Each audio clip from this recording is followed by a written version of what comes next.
अस्सलाम वालेकुम students, my name is Zuheb और आज की इस वीडियो में हम बात करने वाले हैं कॉपी कंस्ट्रक्टर के बारे में। दोस्तों, objects can also be initialized by another object of the same type. For that there is no need to create a new constructor. One is already built into a class called default copy constructor. First of all दोस्त students, हम ये देखते हैं कि हमें copy constructor की ज़रूरत ही क्यों है। दोस्तों, अगर हमने एक ऑब्जेक्ट क्रिएट कर लिया है और उसके जो डाटा मेंबर्स हैं हमने उनको कोई ना कोई वैल्यूज़ असाइन कर दी है, ठीक है, लेकिन हमें बाद में ये ज़रूरत पड़ती है कि हम एक और ऑब्जेक्ट बनाएं और उस ऑब्जेक्ट को भी वही वैल्यूज़ के साथ इनिशियलाइज़ करें या वे कुछ वैल्यूज़ के साथ इनिशियलाइज़ करें। तो उस पर्पज़ के लिए हमने ये कॉपी कंस्ट्रक्टर का हम कॉन्सेप्ट पढ़ते हैं।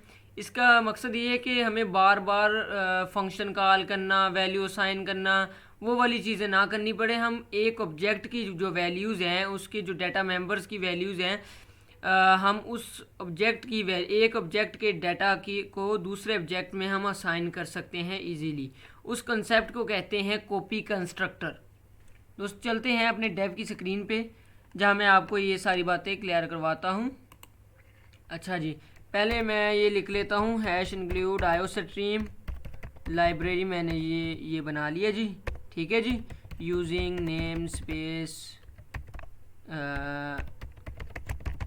std, ठीक हो गया जी। एक मैं क्लास बनाने लगा हूँ। क्लास बनाने का तरीका है, पहले क्लास लिखते हैं और फिर क्लास का नेम मैं लिखता हूँ यूज़र, ठीक है, फिर कर्ली ब्रेसेस, ठीक है जी। इसमें एक मैं प्राइवेट डाटा मेंबर बना लेता हूँ जिसका नाम मैं रख देता हूँ इंट सम ठीक है, और एक लिख देता हूँ इंट ई, ठीक है जी।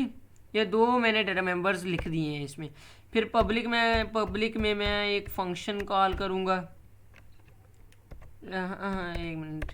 ये पब्लिक जो है हमारे पास, पब्लिक जो डाटा मेंबर एक्सेस स्पेसिफायर में मैं रखूँगा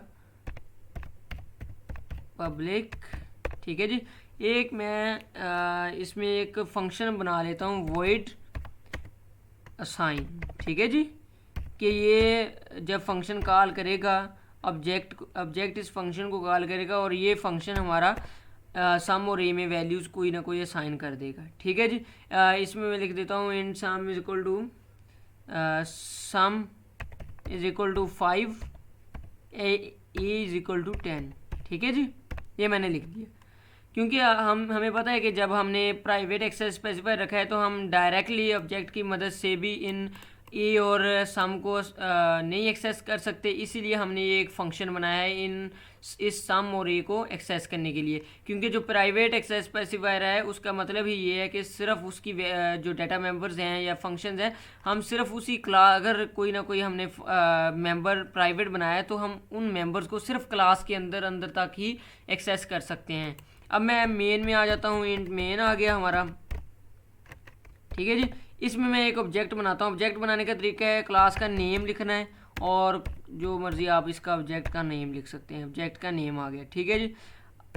जब ऑब्जेक्ट का नेम आ गया, ठीक, अब हम इस ऑब्जेक्ट की मदद से ये वाला जो असाइन वाला फंक्शन है इसको कॉल करेंगे, ठीक है। ऑब्जेक्ट डॉट असाइन, ठीक है जी। ये हमारा कॉलिंग होगी असाइन फंक्शन को, सही है जी, ये कॉलिंग होगी। अब हम एक और नया ऑब्जेक्ट बनाते हैं यूज़र ऑब्जेक्ट 2, ठीक है। इसमें हम पास कराने के हमारे पास दो तरीके हैं साइन करने के। ऑब्जेक्ट है जो ये जो मैंने सिंटैक्स लिखा है इसका मतलब है ऑब्जेक्ट की जो भी उसके अंदर डाटा है वो ऑब्जेक्ट 2 में कॉपी हो जाएगा, ठीक है जी। और एक और तरीका है वो मैं बनाता हूँ यूज़र ऑब्जेक्ट 3 बना लेता हूँ। Object 3 is equal to object 1, ठीक है जी। अब हम उधर क्लास में एक फंक्शन और बनाते हैं जो हमें ये डाटा सारा डिस्प्ले करके दे, सम और दूसरे को अपना जो है ए की वैल्यूज़, ठीक है जी। इधर मैं लिख देता हूँ सी आउट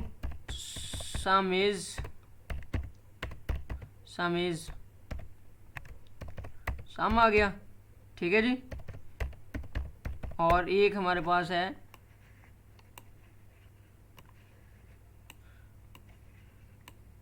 हमारा क्या हो रहा है, इसको मैं कॉपी करता हूँ और इधर मैं पेस्ट कर देता हूँ सामने। ए इज़ ए हमारे पास, हाँ ए इज़ ए, और इधर मैं ऑब्जेक्ट जो यूज़र वाला है उसके ज़रिए मैं इसको नहीं करूँगा कॉल। मैं इधर ऑब्जेक्ट 2 में जो है हमारे पास, जिसमें ऑब्जेक्ट 1 की जो भी एंट्रीज़ हैं वो इसमें आ चुकी हैं, कॉपी हो चुकी हैं, इसके ज़रिए मैं डिस्प्ले फंक्शन को कॉल करूँगा। डिस्प्ले फंक्शन को मैंने कॉल किया, ठीक है, और ये हमारा हो गया डिस्प्ले फंक्शन कॉल एक बार। और ऑब्जेक्ट 3 की मदद से भी मैं डिस्प्ले के फंक्शन को कॉल करूँगा, तो ये हमारी कॉलिंग होगी। ठीक है जी, आगे मैं लिखता हूँ रिटर्न 0। अब हुआ क्या है इधर, सबसे पहले मैंने एक क्लास बनाई है जिसमें प्राइवेट एक्सेस स्पेसिफायर में मैंने 2 डाटा मेंबर्स लिखे हैं, एक सम है और एक ई है। ठीक है, ये पब्लिक एक्सेस स्पेसिफायर में मैंने लिखा है, वो एक फंक्शन बनाया है वॉइड असाइन के नाम से, जो सम और ए में वैल्यू कोई ना कोई असाइन कर रहा है। एक में सम में 5 और ए में 10 कर रहा है। और एक मैंने फंक्शन बनाया है डिस्प्ले का, जो सम और ए को डिस्प्ले कर रहा है। मेन में मैंने यूज़र जो हमारी क्लास है उसका नाम का एक ऑब्जेक्ट बना दिया है, यूज़र ऑब्जेक्ट हो गया। ऑब्जेक्ट डॉट असाइन, ऑब्जेक्ट की मदद से मैंने असाइन फंक्शन को कॉल किया, सम और ए में वैल्यू ऐड हो गई हैं। और अब मैं ऑब्जेक्ट की जो एंट्रीज़ हैं वो ऑब्जेक्ट 2 में कॉपी कर रहा हूँ। उसका तरीका एक तो ये है, ऐसे भी हम कर सकते हैं, ऐसे भी हम कर सकते हैं, और एक तरीका है फंक्शन में दूसरे ऑब्जेक्ट में कॉपी करने का, वो ये भी है, ऐसे भी हम कर सकते हैं। ठीक है जी, अब मैंने ऑब्जेक्ट 2 की मदद से डिस्प्ले फंक्शन कॉल किया है, ऑब्जेक्ट 3 की मदद से डिस्प्ले फंक्शन कॉल किया है, ना कि मैंने ऑब्जेक्ट 2 की मदद से मैंने असाइन के फंक्शन को दोबारा कॉल किया है। ये वाली चीज़ नहीं है। ठीक है जी, मतलब कि ऑब्जेक्ट में मैंने असाइन वाले फंक्शन को कॉल कर दिया, इधर 1 लिखने आपके लिए आसानी हो जाएगी। ठीक है, ऑब्जेक्ट 1, इधर भी ऑब्जेक्ट 1 आ गया। ठीक है, इधर ऑब्जेक्ट 3 में ऑब्जेक्ट 1 कॉपी हो रहा है। ठीक है जी, ये हमारा आ गया। अब हम इसको डिस्प्ले करवा के देखते हैं क्या डिस्प्ले होता है। ये देखें, सम is 5 A is 10, some is 5 A is 10। ठीक है, समझ लगी आपको कैसे हुआ क्या। सबसे पहले कॉपी कराने का तरीका ये है, एक ऑब्जेक्ट में मैंने ये वैल्यूज़ वगैरह ऑब्जेक्ट 1 की जो भी एंट्रीज़ हैं वो मैंने ऑब्जेक्ट 2 में इस तरह कॉपी कर सकता हूँ या इस तरह कॉपी कर सकता हूँ। ये 2 तरीके हैं, ये वाला तरीका भी है और ये वाला तरीका भी है। ठीक है, जो मर्ज़ी आप कर सकते हैं। ठीक है, इस तरह कॉपी होती है। ये हमारा है कॉपी कंस्ट्रक्टर का कॉन्सेप्ट। अगर हमने इधर असाइन वाला है जो है, मैं इधर असाइन का भी नहीं लिखता, मैं एक कंस्ट्रक्टर ही बना लेता हूँ मिसाल के तौर पे। ठीक है, कंस्ट्रक्टर कैसे बनता है, ये यूज़र हमारा हो गया, ये यूज़र जो क्लास नेम है, सम 5 हो गया, ए 10 हो गया। फिर हमें साइन वाले फंक्शन को भी कॉल करने की ज़रूरत नहीं है। ये देखिए, इसको मैं कैंसिल कर रहा हूँ। ठीक है, क्योंकि जब भी ऑब्जेक्ट बनेगा कंस्ट्रक्टर ऑटोमेटिकली कॉल हुआ और उसने कोई ना कोई वैल्यू सम में 5 और ए में 10 ऐड कर दी, और ऑब्जेक्ट 1 की जो भी एंट्रीज है ऑब्जेक्ट 2 में कॉपी हुई, ऑब्जेक्ट 1 की एंट्रीज ऑब्जेक्ट 3 में कॉपी हुई और डिस्प्ले के फंक्शन कॉल हो गए हैं। एक बार दोबारा मैं आपको एग्जीक्यूट इसको करके बता देता हूँ। ठीक है जी,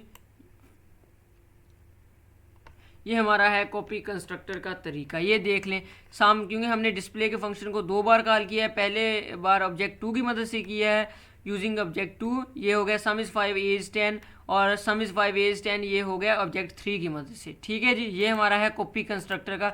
हमने एक ऑब्जेक्ट बनाया था, उस ऑब्जेक्ट को हमने ऑब्जेक्ट 2 और ऑब्जेक्ट 3 में कॉपी कर दिया। ये हमारा है कॉपी कंस्ट्रक्टर का कॉन्सेप्ट।